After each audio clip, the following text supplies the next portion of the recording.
A pensioner goes to investigate a sound in her kitchen. There's a crashing and clattering. Someone or something has broken into her house. But when she peers around the doorway, the intruder isn't what she was expecting. It's a black bear, a very hungry black bear. Hit that like button and subscribe right now. This is the terrifying bear attack on Barbara Pasche.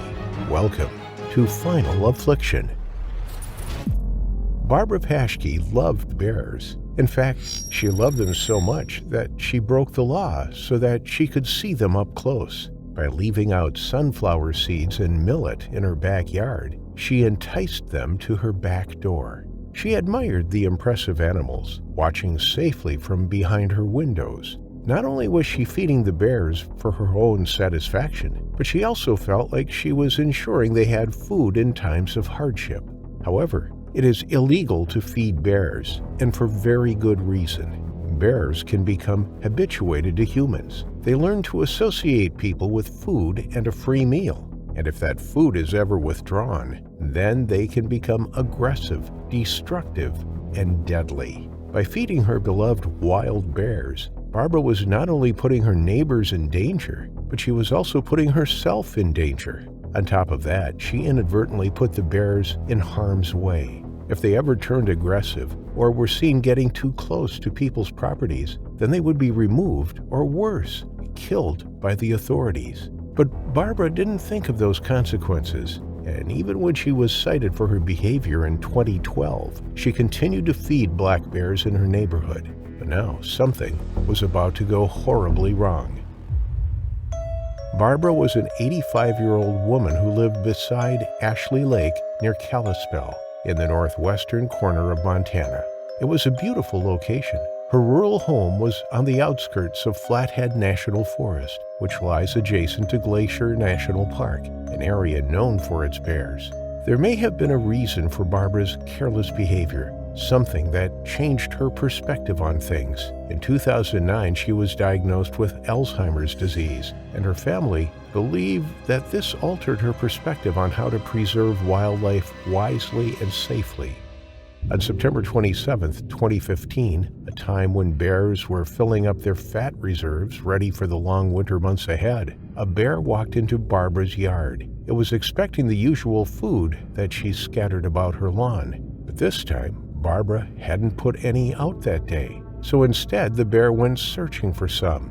It was a young, female black bear. She had learned to associate Barbara's house with an easy meal. The bear walked across the yard and towards the house. It sniffed around the sides of the building, working its way towards the back door. Inside, Barbara was unaware that one of her favorite animals was so close. But this wasn't just a curious bear. It was a hungry bear. And it was a conditioned bear. Somehow the bear managed to force itself inside Barbara's house and began turning the place upside down. When Barbara heard a noise in her kitchen, she went to investigate. Then, as she peered around the corner of the hallway, she spotted the bear rummaging through her things. It was one of the black bears she was familiar with, but inside her home it looked much bigger. Barbara froze and watched in horror for a few moments as the bear ransacked her house. She couldn't reach her phone without moving, and she would have to get past the bear to get out of her house. She was trapped. Nobody knows how the bear got inside the property, but it spotted Barbara shortly afterwards and lumbered towards her.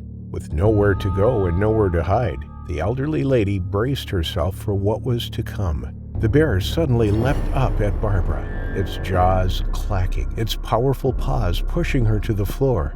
Barbara let out a yell, but nothing could have prepared her for the attack that ensued. She crashed onto the floor, the air escaping from her lungs, and she gasped. She smacked the back of her head on the ground and looked up at the mighty beast. Its dripping jowls were just inches from her face. She could smell its breath. She could see directly into its dark, shiny eyes. The bear growled as it pushed its face into Barbara. She tried to protect herself, desperately trying to curl up into the fetal position and interlock her hands behind her neck. But she was still exposed. The bear tore into the old lady's flesh, its canines ripping into her shoulders and arms. It pinned her down with its large paws as its claws sliced her skin. Barbara screamed for help, and moments later the bear stepped off her, climbed up onto a work surface, and climbed out through one of the windows. The attack had only lasted a few seconds, but the damage had been done.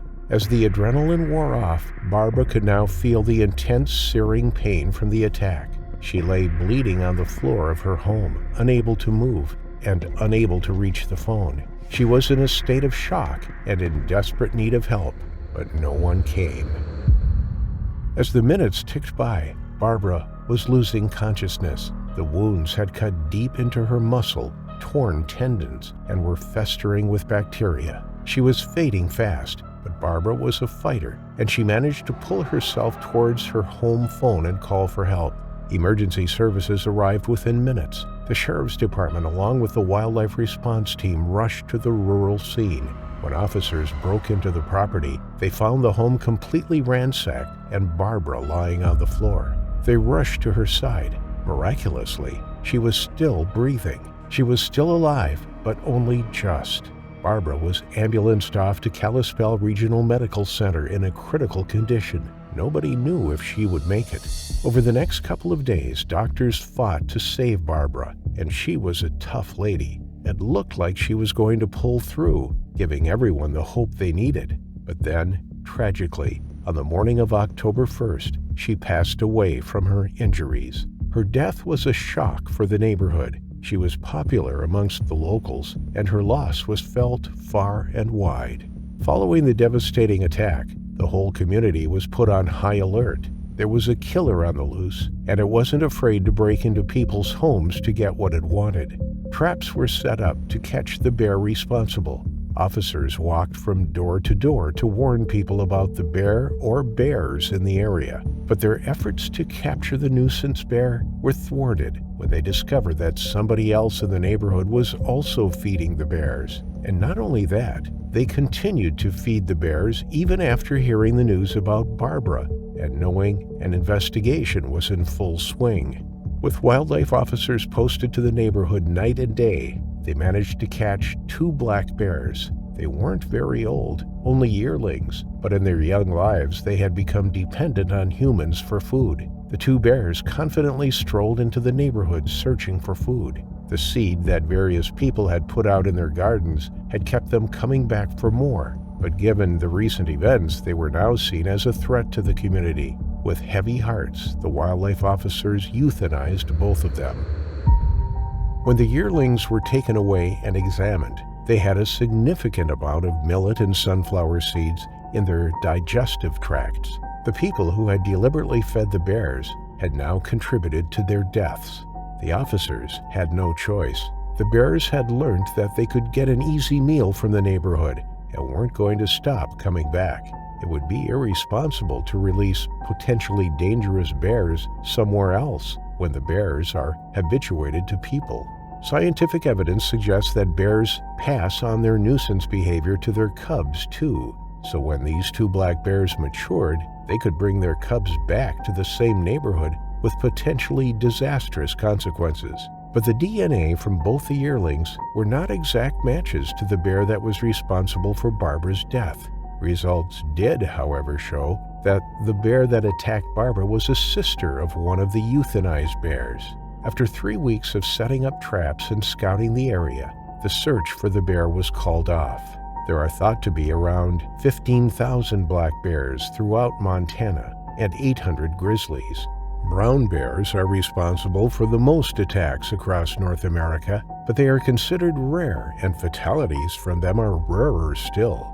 A black bear entering a home and fatally mauling someone has never been heard of before, and no known fatalities have ever occurred from bear attacks in Flathead's 2.5 million acre forest until now, after Barbara Pasche met her terrifying final affliction.